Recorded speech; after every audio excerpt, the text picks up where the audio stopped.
do something different today. I am going to read to you from Rocket. It's a novel set in New Mexico, out on the mesa outside of town.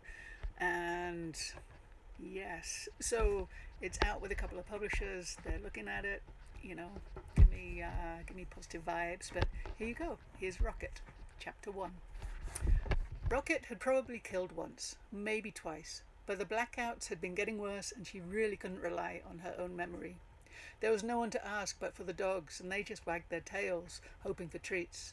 So she had packed her truck, tossed in the critters, and disappeared again. Home is never safe.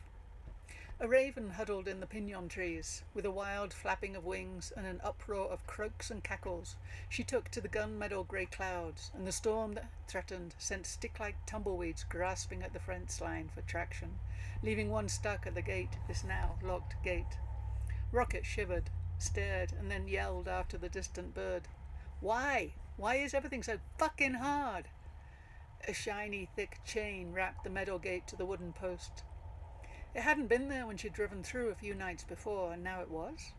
Rocket stood there, her truck's engine ticking over, windows open, dogs on top of each other in the passenger seat watching, wanting something from her, but what? They were alive, weren't they? You're fine, she told them. A shake of her head as an inner bolt of electricity cut from left ear to right. A sound like 2 wires shorting out, zapped, only to be heard by her, in her. Stressed at that. She'd found this abandoned homestead on the Galisteo Mesa outside of Santa Fe, New Mexico. She liked it enough to think of stocking up on supplies and hiding out. She'd even got ready to drive to town to do just that, and would have, but for the locked gate. Fuck. Someone had locked the gate. Had they seen signs of life, of smoke in the morning air, or the tire tracks? Would they come back? Or rather, when? It was out of her hands. Frustrated, she turned the truck back to the barn and parked out of sight, hidden by the woodshed and junipers. From there she let the dogs out, even as she sat in the front seat thinking. She rested her head on her forearms, across the steering wheel, as the wind picked up and it began to rain. The next morning a pink moon dropped over the ridge of pinyons as she made coffee, shivering by the Coleman stove, and she tried to practice gratitude. She was alive. There you go. That's one. Old dog was snoring. Big, black, white paws, white nose, thick of torso and solid gold of heart. Yes, he was definitely a good thing. Richard, next door, Dick for short, had threatened to take care of the boy, a revenge of sorts, and well, that had been the last straw for Sylvie, now self-named as Rocket. Rocket. A good name. Dramatic. Fierce.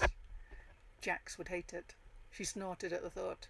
Old dog woke up with a start, eyes cloudy, nose twitching. Here, boy, I'm here. Wag, wag. Hungry? Wag, wag, wag.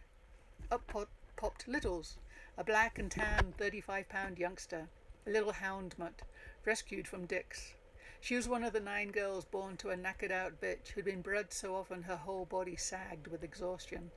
Killing her had been an act of kindness, 1 bullet, and then the world had gone to shit. Rocket wandered round, picked up firewood, all of the dead and down, filling her arms with as much as she could hold, and then strode back to the empty barn.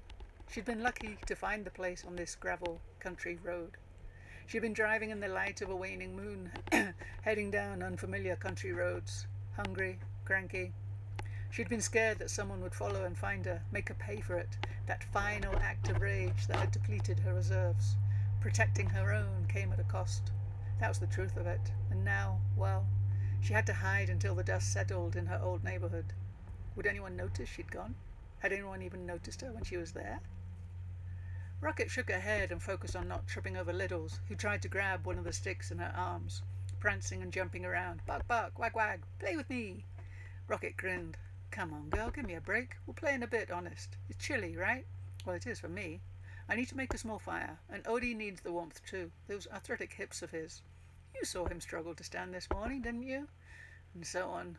Rocket chatted away to her bouncy friend. Littles was silly. She'd make a good dog, eager to learn. Head tilted as she listened to Rocket's monologue, tail happy, eyes attentive.